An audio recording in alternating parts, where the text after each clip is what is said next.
का उद्भव।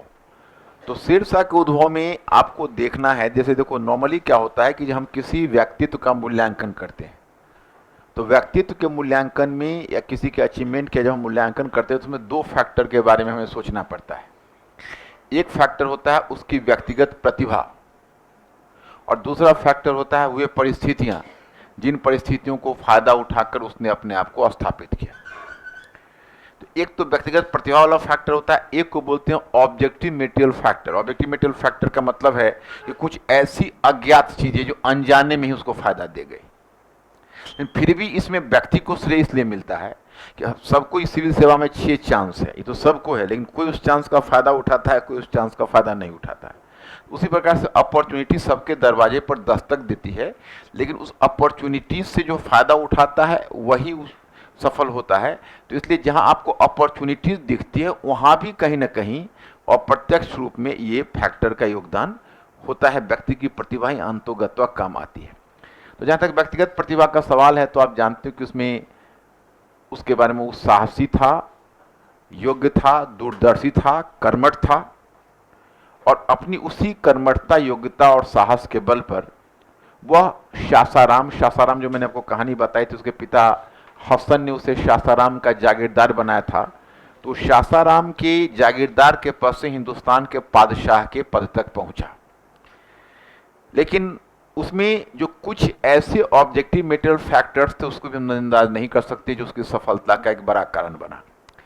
एक कारण बना है उसको आप कह सकते हैं मुगल अफगान संघर्ष, क्योंकि मुगल अफगान संघर्ष के कारण जो उत्तर भारत में अव्यवस्था आ गई है उस अव्यवस्था का उसने भरपूर फायदा उठाया है। एक्चुअली क्या था कि अफगानों में एक बड़ा ही, क्योंकि आप जानते हो कि अफगान पद्धति जनजातीय पद्धति पर आधारित, तो यहाँ पर समानता का भाव प्रबल होता था। तो सबसे बड़ी समस्या क्या होती थी अफगानों में कि जो अफगान नॉर्मली आप देखते हो कि इससे पहले ही सल्तनत काल में तुर्कों में जो जागीर मिलती थी किसी अधिकारी को जो काम करते हैं तो उनको मिलती थी जो सरकारी सेवा में है।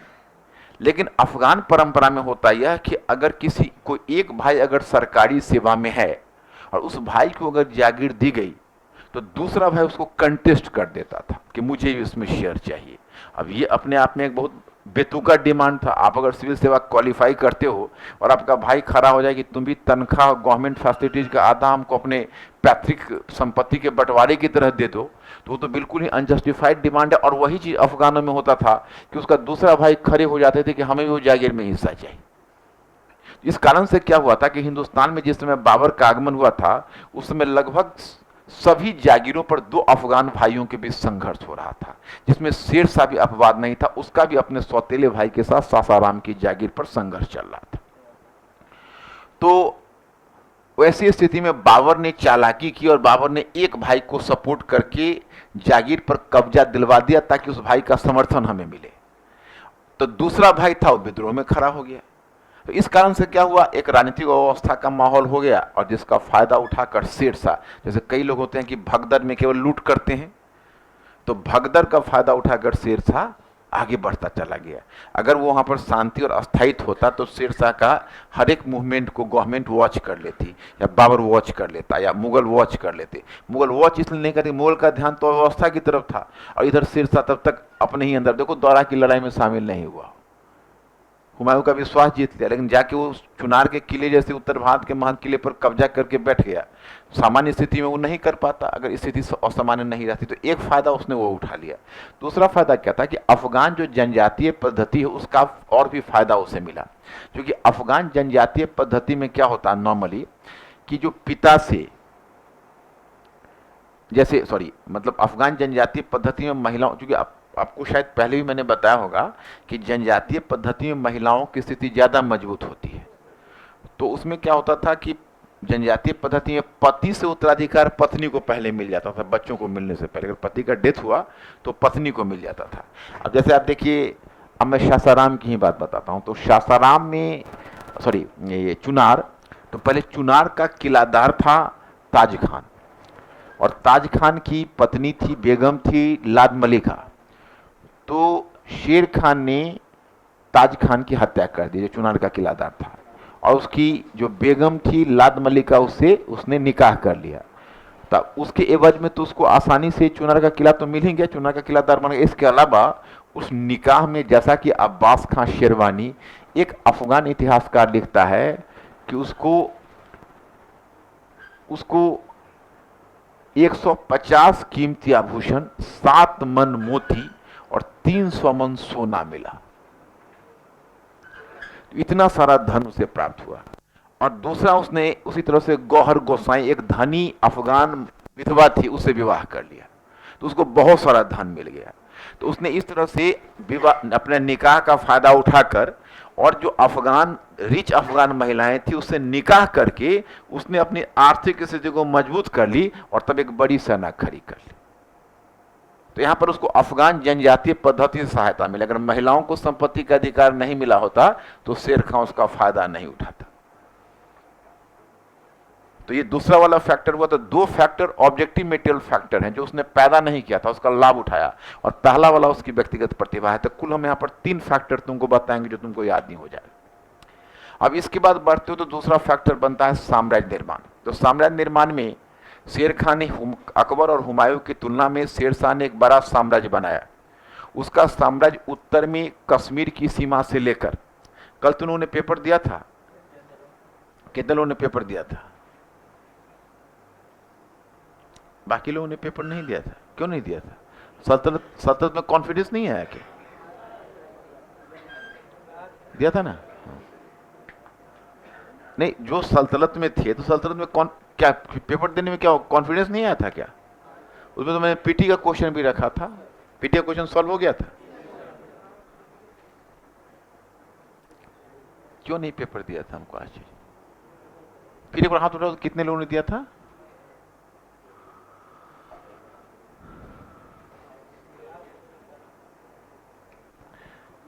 पेपर देना चाहिए था हमारे विचार से। सल्तनत में तुमको इतना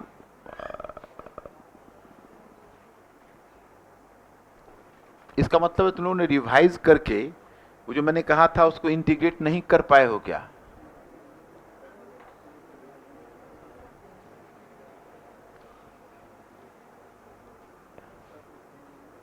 क्यों नहीं दिया था? आश्चर्य है। जितना मैंने तुम लोगों को पढ़ाया क्या उससे ज्यादा पढ़ाया जा सकता है? फिर क्या किया जाए?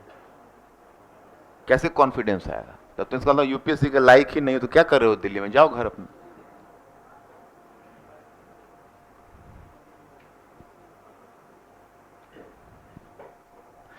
तुम लोग को स्टडी में एक अपॉर्चुनिटी पढ़ने और लिखने की मिली है। अगर अभी भी तुम लोग का अक्ल नहीं है तो अक्ल खुलेगा नहीं, और मेरे बस की भी नहीं। मैक्स कोचिंग संस्थान में नहीं वैसा किया जा सकता है जो तुम लोगों को यहाँ मिल रहा है। तुम लोग उसका फायदा हम कहाँ सोच रहे हैं कि हम जीएस में डेवलप करवाएं बच्चों को। जब हमारा ऑप्शनल का बच्चा का ये हाल है तो जीएस का बच्चा का क्या करेंगे? जीएस में तो और भी 4 पेपर है मिला जुला के। देखिए कल्चर में, देखिए क्वेश्चन समझ में आ रहा है? कल्चर कोई बुक इस नॉलेज से लिख सकता है क्या? या एक वर्ल्ड हिस्ट्री कहीं जो अमेरिकी क्रांति और फ्रांसीसी क्रांति ने आधुनिक यूरोप की नींव कैसे डाली, आपको नहीं लगता है कि समझ के आधार पर इसको कोई लिख सकता है? या फिर गांधी का जो क्वेश्चन है हो जाएगा, तो इसलिए मैंने तुमको ऑप्शन में पढ़ा, इसलिए हो जाना। जीएस का कितने बच्चों को हो जाएगा? पूछो नहीं कि आधुनिकता में क्या क्या किया। उनको रूसों की समान इसकी विचारधारा होगी, संवैधानिक राजतंत्र और गणतंत्र का पता होगा, लिखित संविधान, और जो जो जो जो वो लोग क्या लिखे होंगे, अमेरिकी क्रांति और फ्रांसीसी क्रांति का प्रभाव लिखे होंगे, घटनाक्रम लिखे होंगे। लेकिन क्या क्या हुआ, मॉडर्नाइजेशन 1 2 3 4 5 लिख सकते हैं। बिना सोचे हुए जो नहीं सोच सकता वो लिख सकता है। जो गांधी पर ही जो क्वेश्चन पूछा है किस तरह से मूवमेंट को उसने विभिन्न वर्गों को, उसमें कितने लोग उसको समझेंगे? सिर्फ जन आंदोलन से नहीं होगा, उसमें सारे वर्गों को लाना पड़ेगा। उस शब्द को पकड़ो। आज की तारीख में टू द पॉइंट वही लिख सकता है जो सोच सकता है। जो सोचने की क्षमता नहीं रखता है वो यूपीएससी में नाक रगड़ के मर जाएगा, उसको क्वालिफाई नहीं कर पाएगा। और यही हो रहा है। क्वालिफाई नहीं कर रहे हैं, वो अपने कारण से नहीं कर रहे हैं, दोष दे रहे हैं यूपीएससी। धीरे धीरे तुम पसरते जा रहे हो।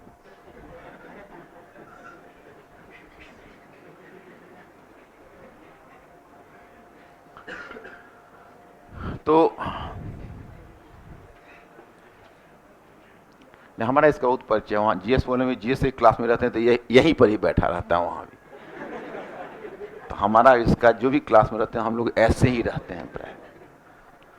तो इसलिए इसकी राइटिंग पर भी हमारा ध्यान रहता है, जहाँ कहीं गलती करता है तुरंत मैं पकड़ता हूँ। तो देखो, मतलब नहीं टेस्ट देना, कम से कम पीटी का क्वेश्चन तुम लोगों का वो सॉल्व हो गया था क्या? जो मैंने कहा था वो सॉल्व हो गया था। पीटी का मैंने इसलिए था कि तुम्हारा कॉन्सेप्ट क्लियर होगा। जैसे कल्चर का जो क्वेश्चन लघु भारत है, या जो दूसरा क्वेश्चन है कि देखो 4 क्वेश्चन कल्चर पर, और 4 के 4 तुम देख रहे हो। गांधार कला में वो ग्रीस पूछा है, रोमन न पूछ के मध्य एशियाई पूछा है, कुशानो वाला पूछा है। कुशान मध्य एशिया में तो वही ना गांधार कला को फैलाया, तो उसमें वो कुशानो वाले का हिंट, जो उसी का राजधानी है ना पेशावर, और वहां मध्य एशिया तक गया हुआ है उसका। तो वो तो शुरू हुआ था, वो तो हुआ था रोम और इससे शुरू, लेकिन वो मध्य एशिया तक जो फैलाव कुशाना एम्पायर ने किया है, वहां पर जो काले पत्थर का प्रयोग जो उसको बनाने के लिए हुआ है, उसी के आलोक में उसके लिखना है।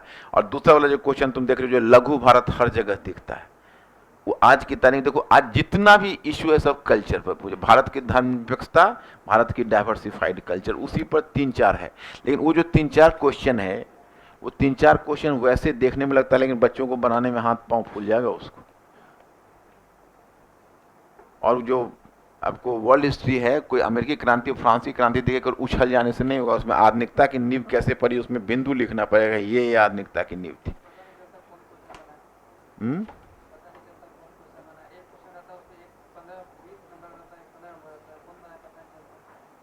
किसमें 15 नंबर?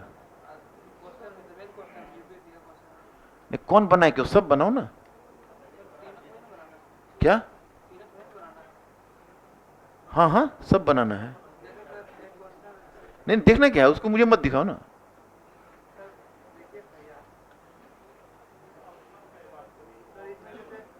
इन ऑप्शनल में भी तो तीनों जो जो तुम टच करोगे, जब 5वां नंबर क्वेश्चन टच करोगे, तो 5वां में तो ए बी सी तीनों बनाओगे ना। तुम क्या सोच रहे हो कि 5वां में ए बी लिख लेंगे और सी लिख लेंगे छठा से? हाँ,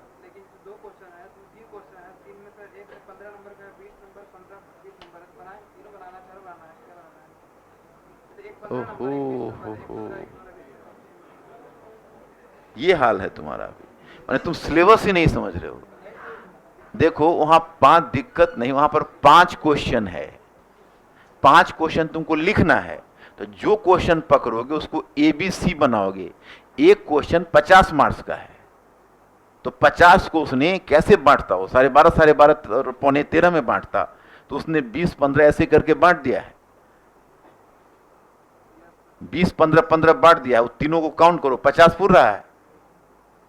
500 मार्क्स के तुम्हारा पेपर है, एक क्वेश्चन 50 मार्क्स का है। और एक क्वेश्चन का मतलब जैसे कोई बच्चा अगर चौथा नंबर क्वेश्चन पकड़ा, तो ए बी सी उसको तीनों लिखना होगा। ऐसा नहीं कर सकता कि ए बी चौथा से लिख ले और सी 5वां से, तो उसका कट जाएगा। एक कोई भी काट देगा परीक्षा को, एक ही काउंट करेगा फिर उसको।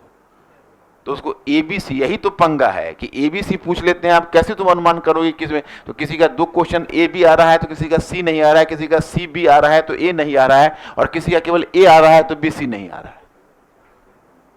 तो यही तो पंगा है इसमें। अभी तो तुमने सिलेबस ही नहीं समझा। ओहो, हम तुमको लेके कितना सपना देख चुके थे, और तुम तो यहाँ मतलब जहां किश्ती मेरी डूबी वहां पानी बहुत कम था वाला हाल है क्या? चलो बेकार है तुम लोगों में दिमाग लगाना। अभी बोले सिलेबस समझो तो हमारे पास आना। हाँ हाँ, काम शेरशाह का अफगान साम्राज्य तुमको समझाना चाह रहे हैं, और कहा तुम 20-15 के चक्कर में पड़े हुए। कुछ नहीं किया जा सकता है किसी को। क्या लिखा है? शेरशाह। अब यहां पर, हाँ, अब यहां पर पहले लिख दीजिए शेरशाह का उद्भव। शेरशाह का उद्भव